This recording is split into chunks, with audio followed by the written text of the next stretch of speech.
Mr. Alex Yam.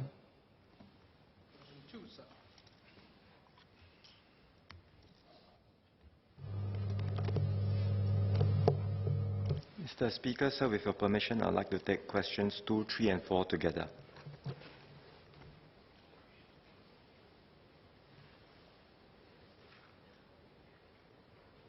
With your permission, I'd like to take questions 2, 3, and 4 together. Yes, please. Yes, please.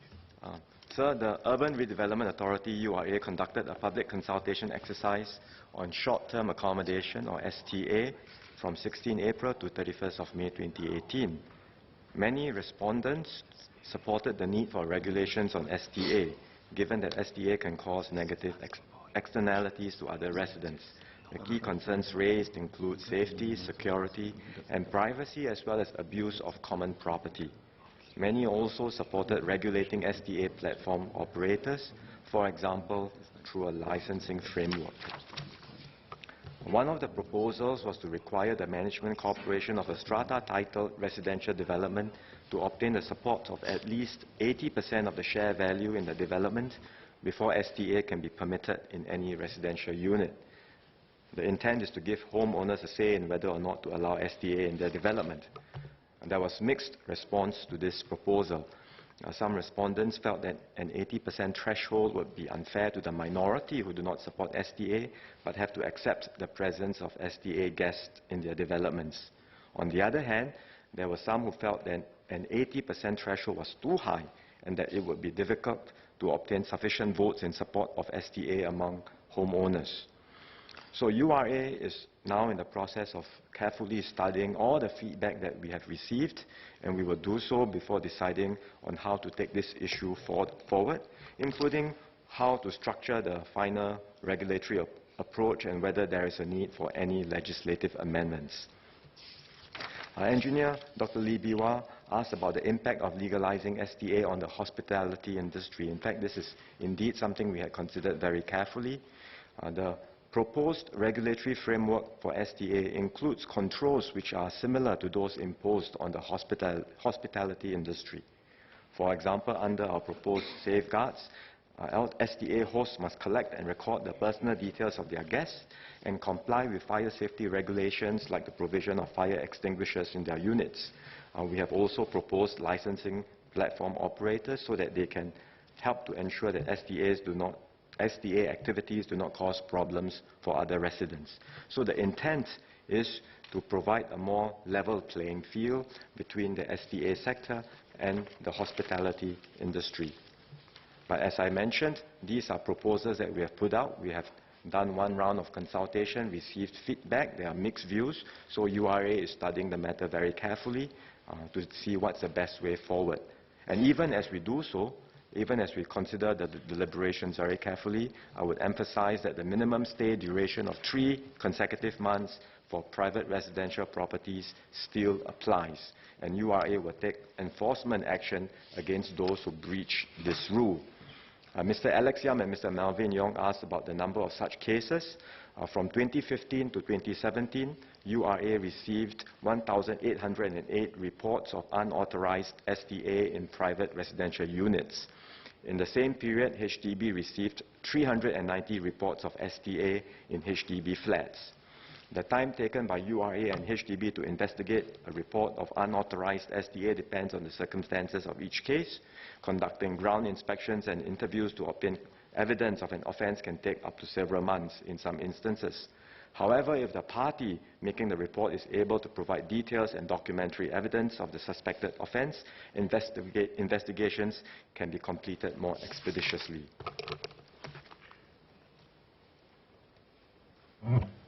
Ms. Engineer Lee Biwa. Thank you, sir. I have 4 supplementary questions. The impact on the hospitality sector that I'm looking at is that with, let's say, liberalization of short-term lease, don't you think that it is unfair to those who have invested in the hospitality sector because they have invested in the setting up, for example, hotel or this? And the second question is that why is it 80%?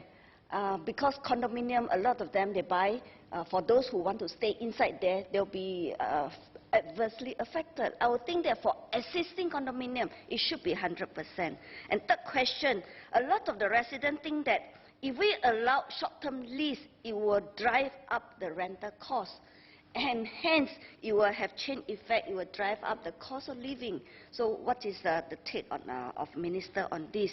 And last, it is, if we allow short-term lease, it will make investment in a property look more attractive, the return more attractive, and hence it will drive up the property price. On one hand, you have just implemented a round of a cooling measure that is very unpopular, and on the other hand, you want to liberalize the short-term lease.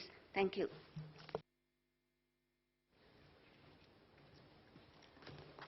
Mr. Speaker, I'll take the questions in turn. On the first point, on the hospitality sector, I think our approach to this has to be one that's based on fair competition. It's not possible to say let's block any new entrant into the hospitality sector simply on the basis that the existing incumbents have put in investments. This is an open market. New entrants can come in, but the regulations must be fair and the industry must be regulated on a level playing field. And that's the intent of what we have proposed.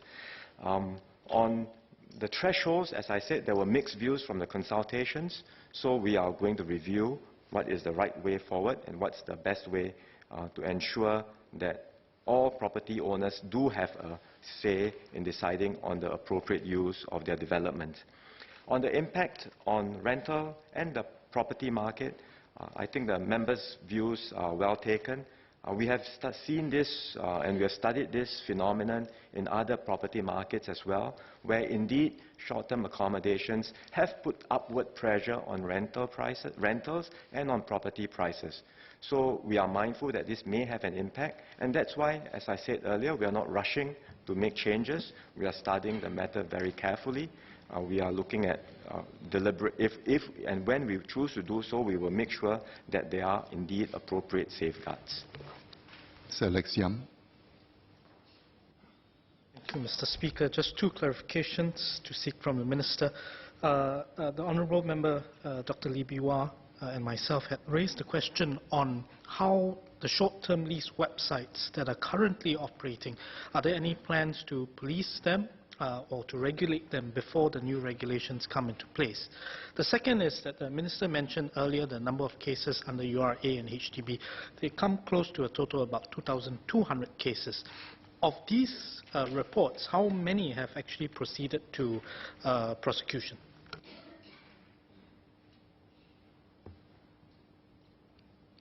Mr. Speaker, on the websites and the ads that you put on, that you see on the website by short-term STA operators, these in and of themselves do not necessarily contravene the rules because they do not, it's a posting of a place that's available for rental.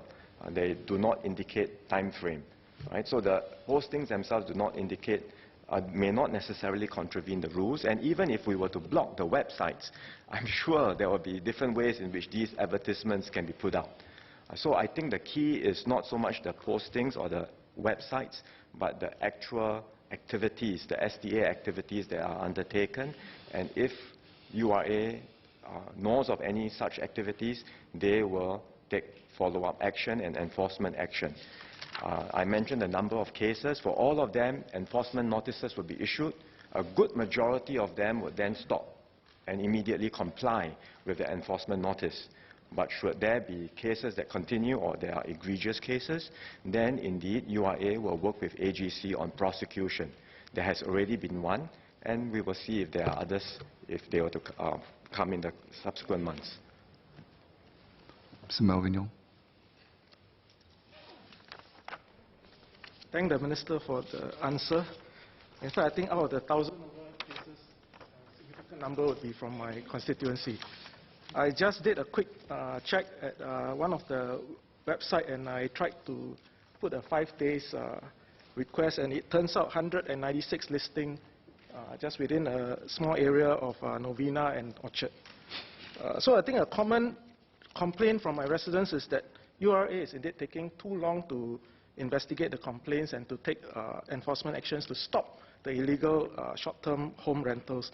residents cannot quite understand why it's taking so long, because one, they have pictures of people coming in buses and in Grab cars every 2-3 days.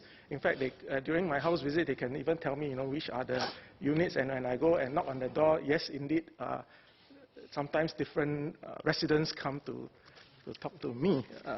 So to them is that I think the evidence are quite clear, and perhaps the investigations and enforcement actions can be more expedient. So I hope Minister can clarify that part. Mr. Speaker, I thank the member for his feedback, and I will ask URA to indeed make sure that they have sufficient resources to do the enforcement and make sure that this is done expeditiously.